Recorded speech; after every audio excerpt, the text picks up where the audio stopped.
안녕하세요.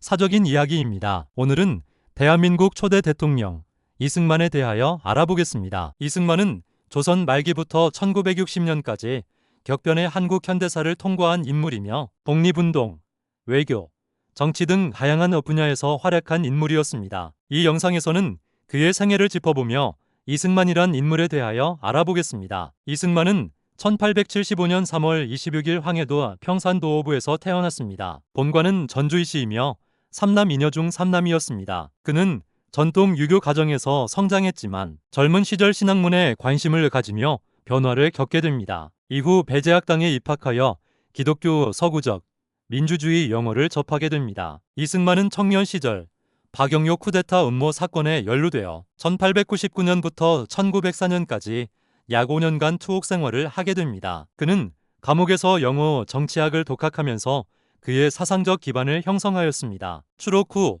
미국으로 건너가 조지 워싱턴대 정치학 학사, 하버드대 사학 석산, 한국인 최초로 프린스턴대 정치학 박사 학위를 취득하였습니다. 이후 그는 미국에서 국제 여론전을 통해 대한 독립 외교를 시도하였고 한국을 세계에 알리려는 활동에 집중하였습니다. 이승만은 3.1만세 운동 이후 만들어진 대한국민의회, 한성정부, 상해 임시정부에서 각각 국무경, 집정관 총재, 국무총리 등의 역할을 맡아 대표적 망명 지도자로 활동하였습니다. 이후 그는 대한민국 임시정부의 초대 대통령으로 선출되었습니다. 그러나 이승만은 임시정부 내부의 갈등으로 인하여 대통령직에서 탄핵당하였습니다. 당시 임시정부에서는 외교적으로 독립을 외쳐야 한다는 외교 독립론과 무력으로 독립을 쟁취해야 한다는 무장투쟁론이 대립하였습니다. 또한 임시정부 내부에는 민족주의 계열, 사회주의 계열 등 다양한 사상의 인물들이 존재하였습니다.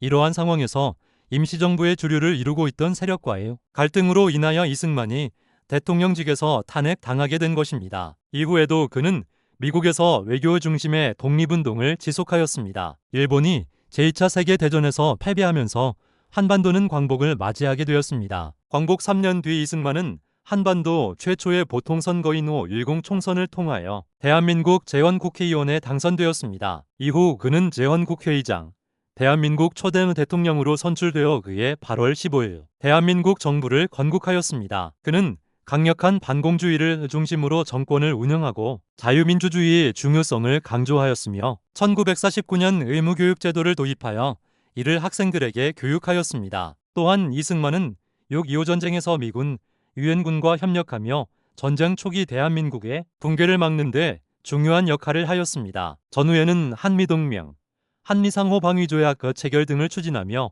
국가 체제를 안정시키기 위한 외교를 펼쳤습니다. 6.25 전쟁 중 국회는 여소야대의 상황이었습니다. 당시에는 국회에서 대통령을 선출하는 간선제로 대통령을 뽑았습니다. 그러나 전쟁 중 국군 최고 통수권자인 대통령이 바뀌는 것은 전국에 큰 혼란을 초래할 수 있기에 이승만은 제1차 개헌을 통하여 간선제를 직선제로 바꾸어 국민의 투표를 받아 제2대 대통령에 선출되었습니다. 이승만은 전후 국가 재건을 위해 미국의 원조를 받아 300산업을 실시하였습니다. 또한 그는 국정의 안정을 위해 제2차 개헌을 통하여 3대 대통령에 당선됩니다. 국민투표를 통한 개헌을 하는 지금과 달리 제2차 개헌 당시에는 국회의원 정족수 3분의 2 이상의 찬성해야 개헌이 가능했습니다. 총 203명 중 3분의 2는 135.3333명이었습니다. 투표 후 찬성표를 확인하니 135표가 나와 국회에서 소수점 처리를 고민하던 중 한국인 최초 의학 박사였던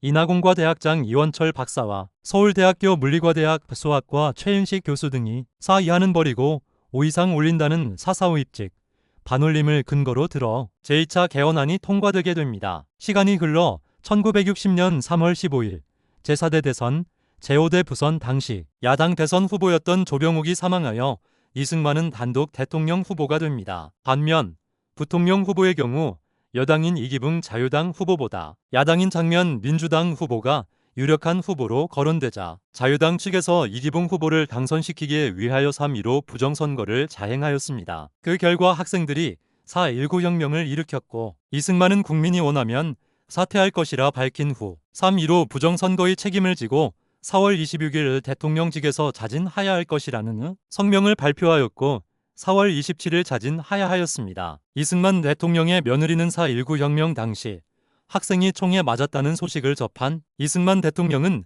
자신이 맞아야 할 총을 학생이 맞았다며 눈물을 흘렸다는 일화를 밝혔습니다. 그는 대통령직에서 물러난 이후 부인 프란체스카 여사와 하와이로 이주하였습니다. 이승만은 1965년 호놀룰루에서 향년 90세로 서거하였으며 그의 유해는 한국으로 옮겨져 국립서울연중원에 안장되었습니다. 이승만은 독립유공자이자 대한민국을 북한 공산 세력으로부터 지켜낸 건국 대통령으로 알려져 있습니다. 그의 생애는 대한제국에서부터 대한민국까지의 한국 현대사 전체의 굴곡을 그대로 보여주는 사례라 볼 수 있습니다. 오늘 영상은 여기까지입니다.